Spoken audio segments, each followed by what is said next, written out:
मुसलमान well organise है। एक नारा लगाता ना, इस्लाम खतरे में है, सारे लोग इकट्ठे हो जाते हैं। और हम अगर नारा लगाए हिंदू धर्म खतरे में है, तो और डर के अंदर घुस जाएंगे जी।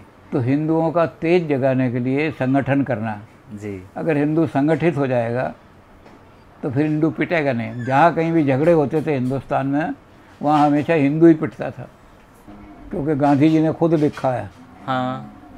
लिखा है हिंदू डोसाइल है, कमज़ोर है, डरपोक है, दब्बू है, और मुसलमान दबंग है।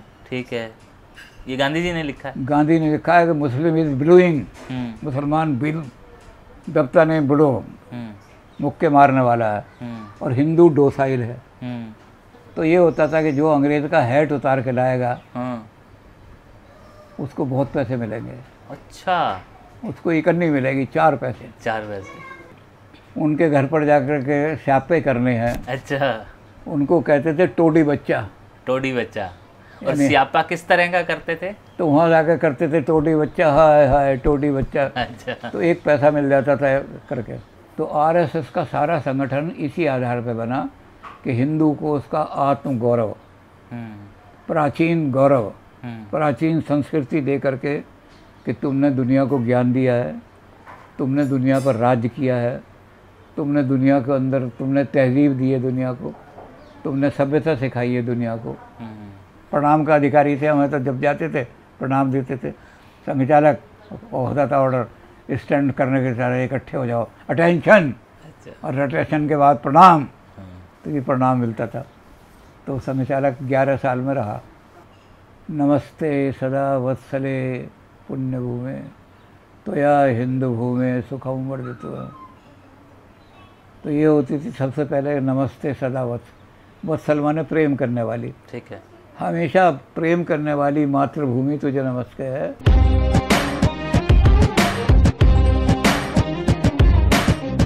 तो आरएसएस से मैं 1941 से जुड़ गया था। उस समय मैं पढ़ता था, 8वीं में पढ़ता था, क्योंकि घर के अंदर माहौल ऐसा था कि वहाँ सारे मेरठ में सबसे ज़्यादा क्रांति की ज्वाला भड़क रही थी, क्योंकि गदर भी मेरठ से, मेरठ 1857 वाला हुआ था। तो मेरठ में बड़े लोग ऐसे थे, तो वहाँ उनके साथ जुड़ गए कि क्योंकि लड़ाई चल रही है। और छोटे छोटे बच्चों को हमें काम जो दिया गया था, वो ये छोटे बच्चों को काम दिया था कि भाई जो अंग्रेज़ लोग हैं या अंग्रेज़ों के पिट्ठू हैं, उनके घर पर जाकर के स्यापे करने हैं। अच्छा। उनको कहते थे टोडी बच्चा। टोडी बच्चा। और स्यापा किस तरह का करते थे? तो वहाँ जाकर करते थे टोडी बच्चा, हाय हाय टोडी बच्चा। अच्छा। तो 1 पैसा मिल जाता था करके। ठीक है। फिर ये होता था कि जो सिर पर हैट रख चाहे जो जुल्म करो। अच्छा। हैट तुम्हें ईश्वर की दृष्टि से बचाती है। ये जो हैट लगाते हैं, इसमें आगे हैट में ये लगा होता है, तो भगवान की दृष्टि से बचने के लिए तुमने हैट लगा लिया है कि अब खूब अत्याचार करो, पापाचार करो। तो ये होता था कि जो अंग्रेज़ का हैट उतार के लाएगा उसको बहुत पैसे मिलेंगे। अच्छा। उसको इकन नहीं मिलेगी, 4 पैसे। 4 पैसे। तो हम ये करते थे कि सुतली में कांटा लगाया और उसको ऊपर किसी चीज़ तार वार के ऊपर डाल दिया, और कोई हैट लगा रहा तो एक लड़का गया, उसमें हैट में वो चुपचाप कांटा लगा दिया और दूसरे ने पीछे से खींच लिया। अच्छा। और खींच करके ले आए। तो छोटे बच्चों को ऐसे ही काम लगाए हुए थे। ठीक है। तो जुड़ तो मैं गया था संघ से उस समय एक तो। लेकिन मैं ये अपने नॉलेज के लिए पूछना चाहूँगा, आरएसएस बना कब था? इसके गठन कब हुआ? 1925 में बना था। अच्छा। 1925 में डॉक्टर हेडगेवार ने इसकी स्थापना की थी। और उद्देश्य क्या था? इसका उद्देश्य ये था कि जो हिंदू, क्योंकि गांधी जी ने खुद लिखा है। हाँ। लिखा है हिंदू डोसाइल है, कमज़ोर है, डरपोक है, दब्बू है, और मुसलमान दबंग है। ठीक है, ये गांधी जी ने लिखा है। गांधी ने लिखा है कि मुस्लिम इज ब्लूइंग, मुसलमान बिल दबता नहीं, बुढ़ो मुक्के मारने वाला है, और हिंदू डोसाइल है।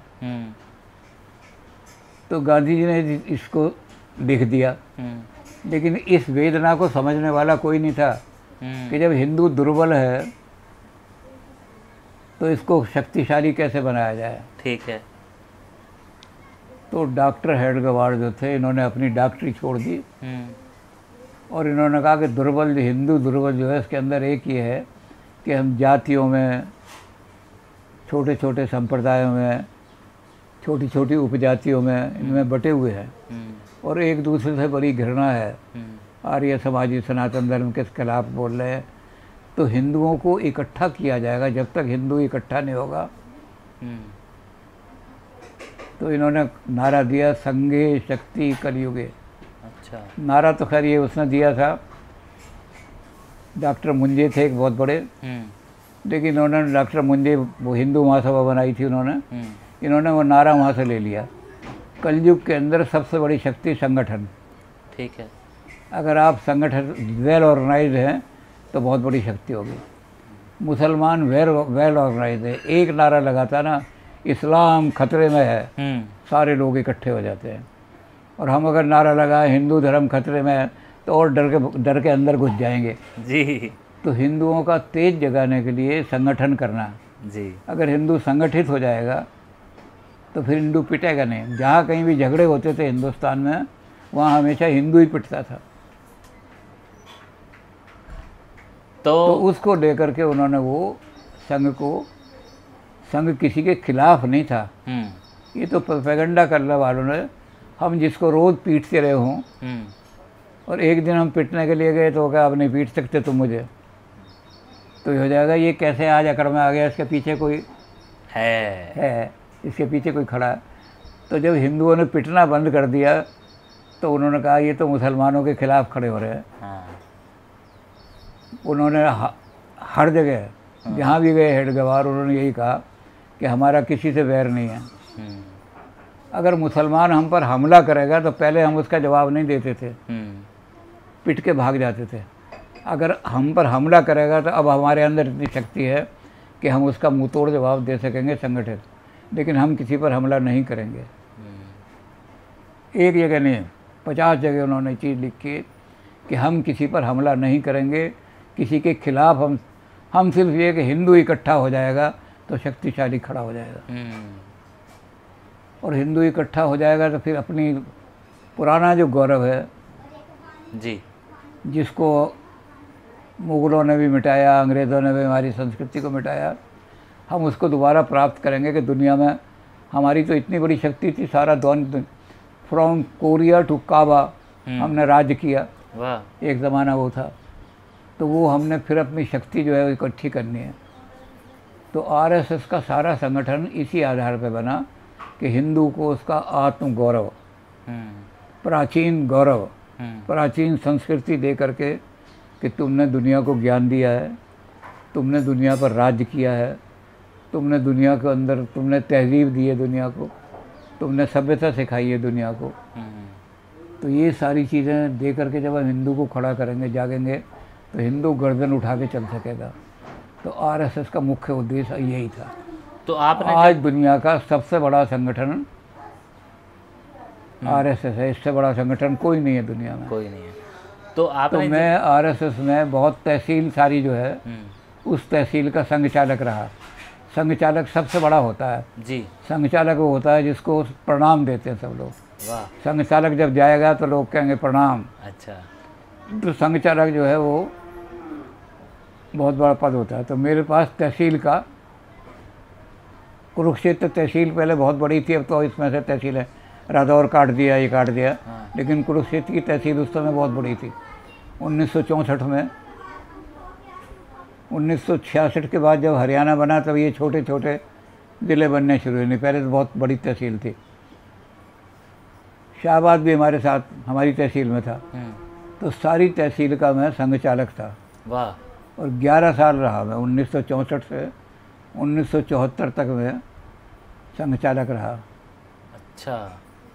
तो क्या इस उपाधि को पाने के लिए, इस उपाधि को जब आपसे सीनियर लोग आपको देते हैं तो वो क्या देखते हैं? जैसे आपको उन्होंने 11 साल तक रखा या आपको उन्होंने संचालक बनाया, तो क्या आपके पास ऐसी प्रतिभा थी कि उन्होंने आपको वो पद दिया?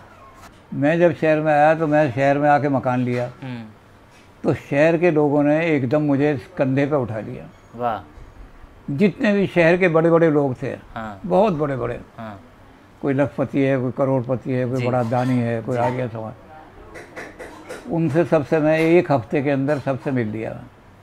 और उन्हें सबको लगा कि ये भी इतना विद्वान आदमी होते हुए भी और शहर के आम आदमियों के साथ मिला हुआ है, तो संघ ने इस बात का फ़ायदा उठाया। ठीक है कि सबकी संगठन ये कर सकता है। अच्छा। और उन्होंने कहा कि आप संघ चालक बन जाइए सारी तहसील के। यानी संघ के कार्यकर्ता बड़े चालाक हैं। तो सारे तहसील के संघ चालक बनाने से हुआ कि सारा शहर हमारे तरफ इकट्ठा हो गया। हाँ। संघ की शाखा पर 70 80 आदमी इकट्ठे हो जाते थे। वाह। तो हमें वो प्रणाम का अधिकारी थे, हमें तो जब जाते थे प्रणाम देते थे। संघ चालक होता था ऑर्डर, स्टैंड करने के सारे इकट्ठे हो जाओ, अटेंशन। अच्छा। और अटेंशन के बाद प्रणाम, तो ये प्रणाम मिलता था। तो संघ चालक 11 साल में रहा। तो इसके अंदर आपकी जब दिनचर्या शुरू होती थी, जो आपका पूरा दिन संघ के लोगों के साथ गुजरता था, उस दिन एक ड्रेस कोड होता था क्या, कोई मंत्रोच्चारण होता था क्या, कोई ख़ास डिस्कशन होती थी, ऐसा कुछ? संघ की प्रार्थना होती थी। अच्छा। संघ तो ऐसा काम करता था कि जिसको लोग ये समझते थे घृणा की दृष्टि से कि ये क्या आज़ादी लेंगे, आज़ादी का संदर्भ, एक कबड्डी खेलते हैं वहाँ जा कर के, खो खो खेलते हैं, लाठियों से कहीं हिंदुस्तान आज़ाद थोड़ी होता है। अच्छा। दंड कराते हैं। लेकिन संघ कहता था कि कृष्ण जी ने भी सारी ज़िंदगी ये पता नहीं लगने दिया कि मैं कंस का राज 1 मिनट में पलटने आया हूँ। हाँ। तो संगठन करना तो यही खेल कूद से द्वारा संगठन होगा। ठीक है। तो संगठन का लेकिन मंत्र एक ही था, प्रार्थना। संघ की प्रार्थना और संघ का झंडा। प्रार्थना ज़रा सी सुनाइए ना, कौन सी थी प्रार्थना? नमस्ते सदा वत्सले पुण्य भूमे त्वया हिंदू भूमे सुखम वर्धितो। तो ये होती थी सबसे पहले, नमस्ते सदा वत्सल माने प्रेम करने वाली। ठीक है। हमेशा प्रेम करने वाली मातृभूमि तुझे नमस्कार है और तुझे हम बारंबार नमस्कार करते हैं। अंत ही होता था परम वैभवीनम तुम्हें तो स्वराष्ट्रम, ए मेरे राष्ट्र, ए मेरी नेशन। उसकी एंड ही होता था हम तुझे उसी परम वैभव पर ले जाना चाहते हैं जो तू संसार का गुरु था, विश्व गुरु था। इसलिए हमें वो शक्ति दे प्रभु, शक्ति व हिंदू राष्ट्र। हे प्रभु हमें वो शक्ति दो कि हम अपने राष्ट्र को फिर से क्योंकि हम ये तेरा ही काम कर रहे हैं, हमारा काम नहीं है। इस देश को जो पतन हो गया है उसको 1100 साल गुलामी जो रही है उसकी वजह से हमारा तेज भी ख़त्म हो गया, हमारे अंदर स्वाभिमान भी ख़त्म हो गया। हम अपने आप को समझने लगे कि हम तो गुलाम ही अच्छे हैं। तो ये इस करके हमारे अंदर तो प्रार्थना जो होती थी, उस प्रार्थना से सारा तेज बढ़ जाता था। उस प्रार्थना में सारा सबसे बड़ा मंत्र ये था। और अंत वाला जो फिक्र आता था कि परम वैभव तो तुम्हें तस्थ राष्ट्र समर्था भव। तो कहते हमें इतना सामर्थ्य दे दो भगवान कि हम अपने राष्ट्र को परम वैभव, तो जो प्राचीन काल में हमारा गौरव था, हम उसको ले जाएं। तो बस ये संघ का उद्देश्य था। आज आप संघ को कहाँ देखते हैं, किस दशा में है संघ की स्थिति? संघ ने अपने लोगों को ये तैयार किया कि लोगों के अंदर देशभक्ति जगाओ।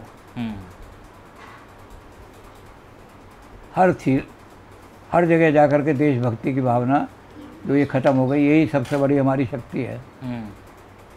तो संघ के लोगों ने अपने आप निकला। संघ ने कभी कोई योजना नहीं बनाई, संघ से निकलने वाले लोगों ने बनाई। उन्होंने कहा जी मैं वकील हूँ, तो आप मुझे आशीर्वाद दो कि मैं वकीलों के अंदर राष्ट्र देशभक्ति भरूँ।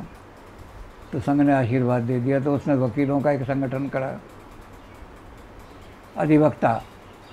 अभिवक्ता सम्मेलन सारे देश में खड़ा हो गया और सारे वकीलों को कहा कि देश से ऊपर कोई चीज़ नहीं है।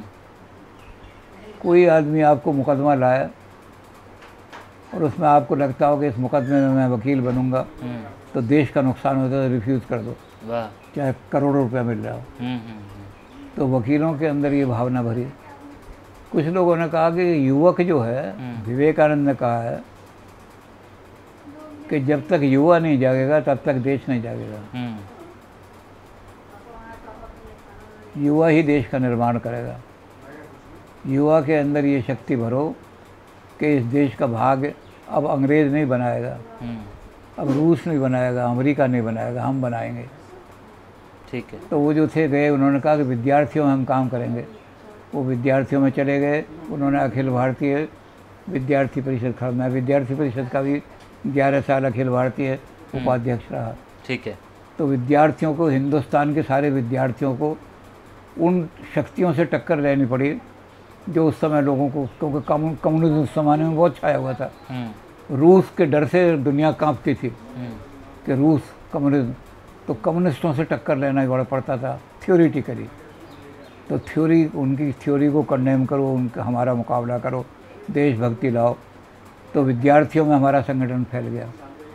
मैं एक अखबार निकालता था, उस अखबार का नाम था तरुणदीप, जो सारे हिंदुस्तान के, आज भी पुराने लोगों से जाके पूछोगे ना तो कहेंगे हमने जो कुछ भी देशभक्ति सीखी है सब सिन्हा साहब के उसी अखबार से सीखी है। क्या बात है। आज वो संघ में बड़े बड़े पोस्टों पर है। ये हमारे धनखड़ जो हैं, ये धनखड़ तो जब मैं वहाँ गया, पुनः ये बने हरियाणा सरकार के भाजपा के सारे प्रांत के मुख्यमंत्री बने, तो इनका सम्मान करने के लिए गए। तो मैं भी चला गया वहाँ। अब नेता देर में आते हैं, मैं बैठा बैठा थक गया। तो जब ये आए तो मैंने कहा आपके इंतज़ार में बैठा था मैं तो बहुत देर से, मेरी तो कमर में दर्द हो रहा। तो उन्होंने सबसे पहले मंच पे ये कहा, उन्होंने कहा हम तो सिन्हा साहब की प्रोडक्ट हैं। इनका अखबार पढ़ पढ़ करके हमने सीखा है बोलना, तो इसलिए कहते ये अब थक गए हैं मेरे इंतज़ार में। अब मैं बोलने, अपना सम्मान कराने से पहले इनको शॉल दे करके इनका सम्मान करूंगा मंच पे, और यहाँ जिस कोई आदमी बैठा हो उससे कहूँगा ये थक गए हैं, इनको घर छोड़ करके आए। तो आज जो लोग बड़े बड़े पदों पर संघ में और दूसरी जगह, इसी तरह कुछ लोगों ने कहा कि हमारे धर्म में ईसाई घुस रहे हैं और धोखा दे करके लोगों का धर्म खरीद रहे हैं, तो हम वहाँ जाके काम करें। उन्होंने कहा करो। तो विश्व हिंदू परिषद खड़ा कर दिया उन्होंने। तो आज सारे हिंदुस्तान के अंदर कोई क्षेत्र ऐसा नहीं है जो संघ के प्रभाव से अछूता हो। लेकिन संघ ने कोई संगठन नहीं बनाया। लोगों को अपने आप ही लगा कि जी छात्रों में चला जाऊँ मैं, छात्रों को रात जाओ, छात्रों में जाके वहाँ उन्होंने बना लिया संगठन अपना। वाह। तो संघ के हर जगह क्षेत्र में संघ का प्रभाव है। संघ ने कोई संगठन नहीं बनाया। लोगों ने जा के अपनी इच्छा से कि मैं फला जगह हूँ तो फला जगह काम, ग्राहकों के लिए ग्राहक समिति बना दी कि हम देश का ही माल खरीदेंगे, बाहर का माल नहीं खरीदेंगे। तो ऐसे सारा काम करके संघ ने आज सबसे बड़ा संगठन खड़ा कर दिया। अब संघ का जो इतिहास लिखा गया है तो बड़ा महंगा वो, लेकिन संघ का इतिहास लिखा गया, उसमें सारा किस तरह से सारा संघ ने तरक्की की, बहुत तकड़ा संघ ने अपना इतिहास लिखा है। अंत में एक अंतिम प्रश्न, जो कि हमारे पड़ोसी मुल्क के कुछ लोगों की तरफ से कह लीजिए, या वो मुझसे अक्सर वो बार बार कहते हैं कि उन्हें ऐसा क्यों लगता है कि जो हमारा हिंदुस्तान का राष्ट्रीय स्वयंसेवक संघ है ये उनके लिए ख़तरा है, या उनको लगता है कि ये आतंकवाद का, ऐसा क्यों वो उनको डर लगता है इस चीज़ से? संघ से सिर्फ संघ ने कभी ये नहीं कहा कि हम किसी को मारेंगे या किसी को आक्रमण करेंगे। संघ ने सिर्फ ये कहा कि अब तुम हिंदू को मार नहीं सकते, पिटेगा नहीं हिंदू। हाँ। तो रोज़ों के पीटने वाले आते थे, उनको लगा कि अब हम किसको पीटें। तो ये तो हमारे शक्तिशाली खड़े न, खबरदार, अब तक तो तू पीटता रहा, अब इतनी रहा तो तेरा मुंह तोड़ देंगे। तो उन्हें लगा कि ये हमारे खिलाफ खड़ा हुआ। हमने खिलाफ कभी, हम तो बल्कि जो मुस्लिम माइनॉरिटी है उसको भी हमारे बहुत बड़े आदमी इंद्रेश कुमार जी यही कर रहे हैं। हाँ। कि मुसलमानों को ही बता रहे हैं कि हमसे डरो मत। हिंदुस्तान में सरकार तुम्हें कब तक बचाएगी, तुम मेजोरिटी के साथ मित्रता करके रहो, यही तुम्हें बचाएंगे। तो हमारे संघ के अंदर भी, तो हमारे संघ के अंदर वो मेजोरिटी को, उन माइनॉरिटी को साथ लेने के लिए बात आ रही है, और उन माइनॉरिटी को बताया जा रहा है कि तुम बाहर के थोड़ी हो, तुम तो हिंदुस्तानी हो, अपने आप को हिंदुस्तानी महसूस करो। हाँ। हम भी हिंदुस्तानी, तुम भी हिंदुस्तानी, तो जो बीच में दरार डालने वाले लोग हैं वो जल्दी ख़त्म हो जाएंगे, क्योंकि वो पुरानी पीढ़ी है जिन्होंने विभाजन में उन लोगों का साथ दिया जिन्होंने हिंदुस्तान बंटवाया। बिल्कुल। तो वो लोग आज भी उसी मेंटेलिटी को लेके बैठे हैं, लेकिन उनमें कोई 70 साल का हो गया है, कोई 80 साल का हो गया है। जिस समय वो निकल गए तो नया मुसलमान जो आएगा उसको पता भी नहीं कि पाकिस्तान क्या चीज़ है, वो कहेगा दूसरा, वो तो दूसरा देश है। बिल्कुल। तो धीरे धीरे उनको भी हम अपने अंदर समावेश कर लेंगे, वो हमारे साथ खड़े होंगे, लेकिन वो हम उनका धर्म नहीं चेंज कराएंगे, हम उनकी सभ्यता नहीं चेंज कराएंगे। सिर्फ ये कहेंगे कि तुम हिंदुस्तान के हो और हिंदुस्तान का ही अपने आप को समझो, हिंदुस्तान का हितैषी मानो, हिंदुस्तान के लिए काम करो बस। तफरीक डलवाई, हाँ, वो आज वही लोग जिंदा हैं और वही जहर फैला रहे हैं। अब वो लोग अगर मर जाएंगे ना तब जहर बंद हो जाएगा अपने आप। क्या कोई हमारे संघ के अंदर मुसलमान भी हैं? हैं जी, मुसलमान भी हैं। क्या है? मुसलमान भी हमारे राष्ट्रीय स्वयंसेवक संघ में हैं। हाँ, मुसलमान हमारे ये जो इंद्रेश जी हैं ये उनको बहुत लोगों को लेकर के आ रहे हैं, मुसलमानों को। जी जी जी। थोड़े यानी वो दावे से कहते हैं कि हम हिंदुस्तानी हैं, हमको गर्व से कहते हैं कि हमें इस बात का गर्व है कि अब वो पाकिस्तानी नहीं मानते अपने आप को, या पाकिस्तान की तरफ नहीं देखते वो, बिल्कुल। चलिए, वो अब हिंदुस्तानी है। और धीरे धीरे हो जाएंगे सारे आदमी जो नया तबका आ रहा है जिन्होंने देखा ही नहीं पाकिस्तान, वो तो अपने आप को गर्व से कहेंगे मैं हिंदुस्तानी हूँ। बिल्कुल। तो बस यही था, मैं जानना चाह रहा था आपकी ज़िंदगी का एक पहलू और आरएसएस का एक पहलू, उसके बारे में हमने जान लिया। बहुत बहुत आभार, शुक्रिया।